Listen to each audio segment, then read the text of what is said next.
Empaths are not safe, not in a world that confuses their sensitivity with servitude. They are praised for their light until it burns too brightly. Then they're dimmed, quieted, used. She was the kind of person people called pure. Soft eyes, soft voice, soft presence. The kind of softness that held everything and everyone, except herself. She didn't need to be asked. She already knew when someone was in pain. She listened until her ears rang. She forgave when she shouldn't have. She made space even when she was crumbling. At work, they said she was the emotional glue. Friends called her the soul of the group. Even strangers told her their secrets, as if she was designed for confession. Everyone wanted her energy. No one asked what it cost. At first, it showed up in the margins. More fatigue, more silence. Then came the weight, that quiet, invisible heaviness that follows you into empty rooms. She started forgetting herself, skipping calls, canceling plans. People whispered, "She's different now." They were right. She wasn't herself, because herself had been carved up and passed around piece by piece, masked as compassion.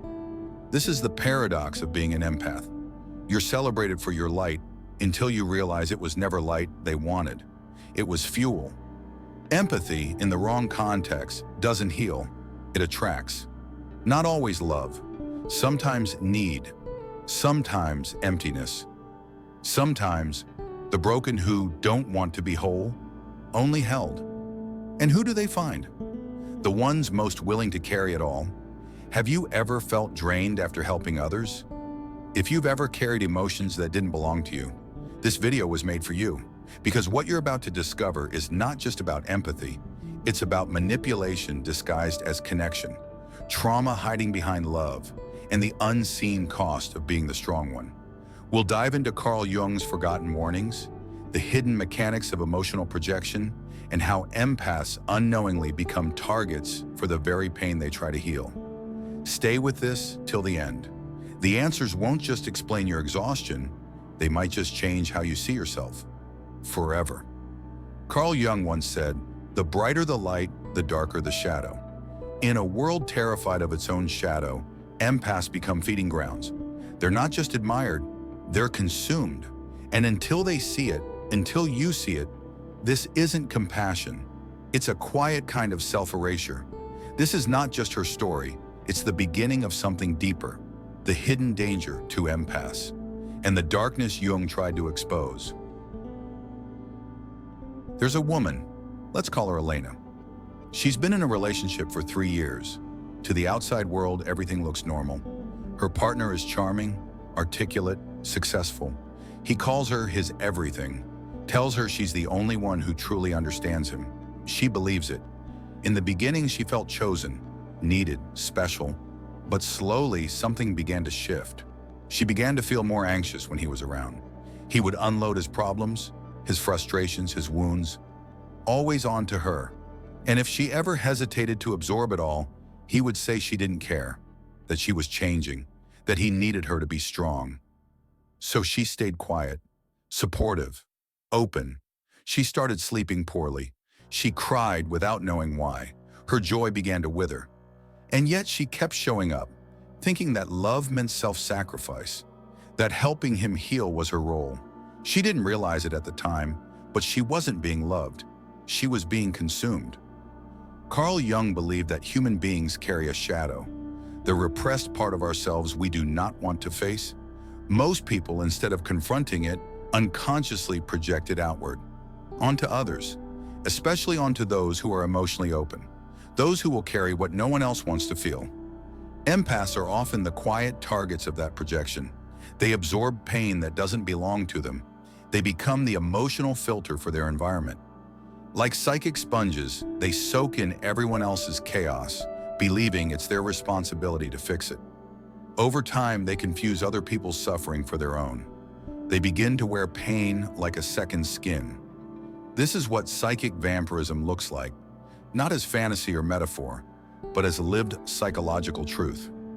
The emotional parasite doesn't always know they're feeding, they just know they feel lighter when you're around, and you feel heavier when they leave. Empaths mistake this dynamic for connection. They hear, "I need you," and believe it's love. But being needed is not always a compliment. Sometimes it's a trap.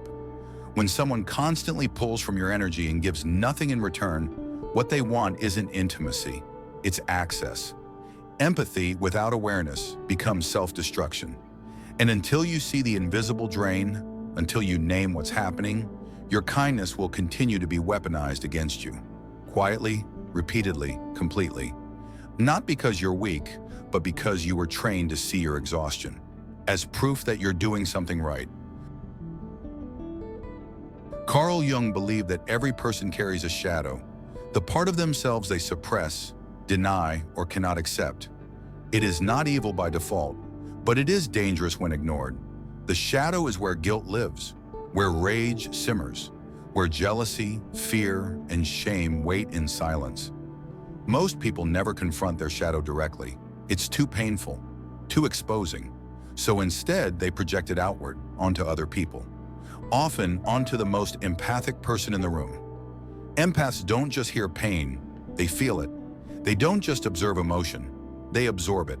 This is why they frequently become the chosen targets of projection. Not because they're weak, but because they are receptive. Take the story of Sarah, a teacher in her mid-30s, loved by her students, trusted by her peers. She always had time, always stayed late.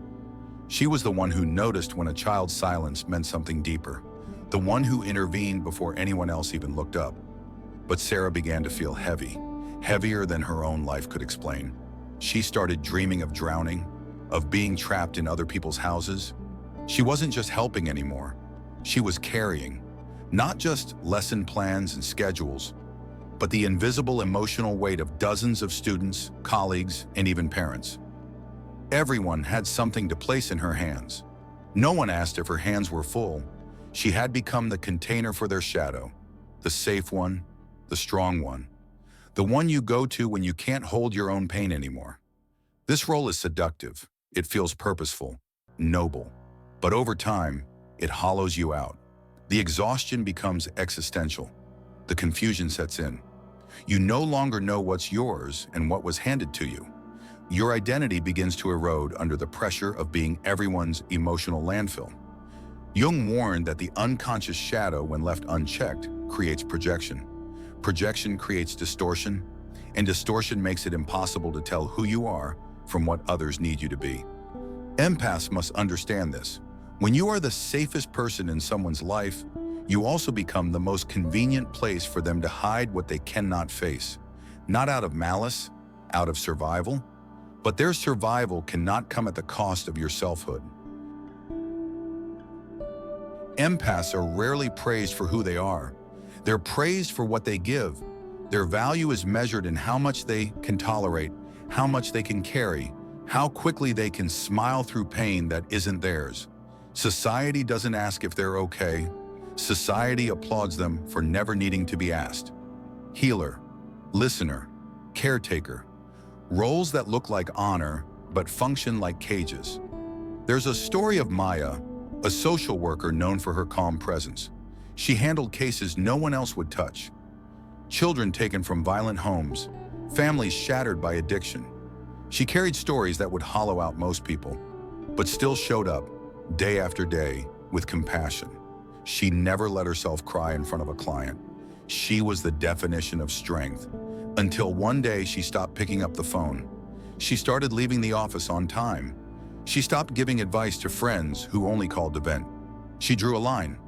Not because she stopped caring, but because she was drowning. And the response? She was called distant, cold. People said she'd changed. They were right. She had. She removed the mask they fell in love with, and without it, many of them disappeared. This is what happens when an empath steps outside the role they've been assigned. The world doesn't know how to love them unperformed, because the performance is what made people comfortable, not the person. Carl Jung believed that individuals must confront their persona, the social mask they wear, and ask whether it reflects the true self or simply what the world demands. For empaths, the mask becomes second nature, a permanent costume sewn from approval and survival. But healing isn't found in applause. It's found in reclamation, the courage to stop performing even if the audience leaves. The truth is, Most people don't love empaths. They love being healed by them. They love the way empaths make them feel safe, seen, soothed. But the moment the empath asks for space, or silence, or solitude, that love often vanishes. Not everyone who calls you an angel is prepared for the day you put down your wings and start walking away. Love, when unconscious, can become a transaction. Not an exchange of souls, but a quiet agreement. One person shines, the other consumes. One gives endlessly, the other takes without knowing when to stop. This is often the reality for empaths inside romantic, familial, or even professional relationships. They're not loved for who they are, but for the light they bring into dark rooms, for how they make others feel. They're seen not as individuals, but as emotional resources. Take Daniel, a gentle, soft-spoken man in his late 20s. He's been in an on-again, he stays. Not out of love, but out of responsibility. Guilt. Fear of what might happen to her if he walks away. And perhaps, fear of what it says about him if he does. This is what's known as trauma bonding, a psychological trap where love becomes inseparable from pain, where chaos feels like depth, where being needed feels like being loved. Carl Jung explored how people project their unconscious inner archetypes onto others. Men project their internal feminine, the anima, and women project their internal masculine, the animus. These projections, if unconscious, create illusions. The empath sees the wounded child in the abuser, the potential, not the pattern. They fall in love with who the other person could become, not who they are. And the result? A love that feeds on fantasy and drains reality. Daniel isn't being loved, he's being used. His empathy has become currency. His silence has become permission. In the absence of boundaries, emotional vampires don't always bite. They beg, they mourn. They make you believe that your love is their lifeline. But what they're really saying is this: let me feed off your light so I don't have to face my own darkness. Empaths must ask themselves, is this love or is this feeding? Because if your heart feels heavy every time they enter the room, if your peace is the price for their comfort, you're not in a relationship. You're in a transaction, disguised as devotion. You always say yes. Yes to the late night calls. Yes to helping again, even when your body says no. Yes to being the shoulder, the anchor, the soft place to land. You've been the one who remembers birthdays, who notices shifts in tone, who gives your time without keeping score. You've convinced yourself that this is love, that this is strength, that this is who you are. But slowly, something begins to shift. You start waking up already tired. Conversations that once felt meaningful now leave you hollow. You listen, but you no longer hear. You nod, but you no longer feel present. There's a numbness forming, not from apathy, but from depletion. This is what happens when you confuse availability with affection, when you mistake being needed for being valued. Psychologically, this is called self-abandonment. It happens when your desire to be loved overrides your willingness to be honest. You overextend, you overfunction. You give, not out of overflow, but out of fear. Fear of being replaced, rejected, or unloved if you ever dared to say no. You tell yourself that selflessness is noble, that your empathy is your power, but unchecked empathy becomes martyrdom, and martyrdom always ends in silence. Carl Jung warned against identifying too closely with the persona, the mask we wear to survive. For empaths, that mask is often kindness, availability, perpetual forgiveness. But behind that mask is a person slowly dissolving under the pressure of pleasing everyone except themselves. You gave and gave until there was nothing left, and no one noticed you were breaking, not because they didn't care, but because you never let them see the cracks. Eventually, your body will say what your mouth never did. Through exhaustion, through anxiety, through quiet resentment you don't have words for. You are allowed to be whole, not just helpful. You are allowed to say no, not because you're cruel, but because you're finally telling the truth. You cannot set yourself on fire just to keep others warm.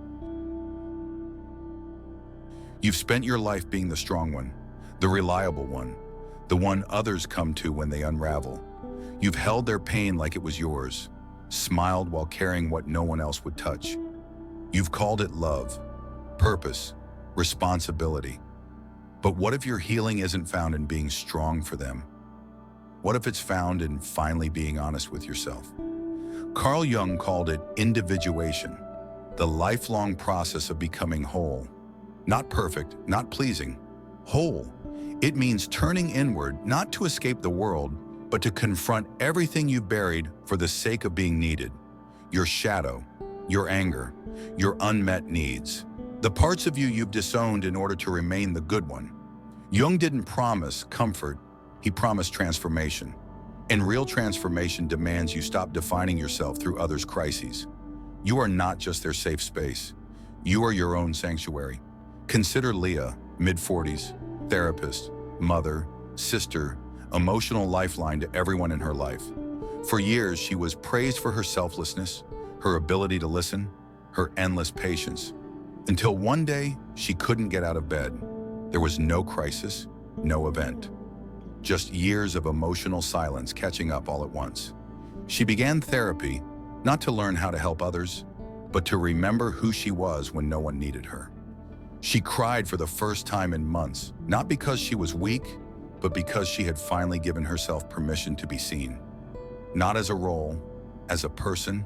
That's what individuation looks like. It's messy, private, often misunderstood. It doesn't end in applause. It begins in silence.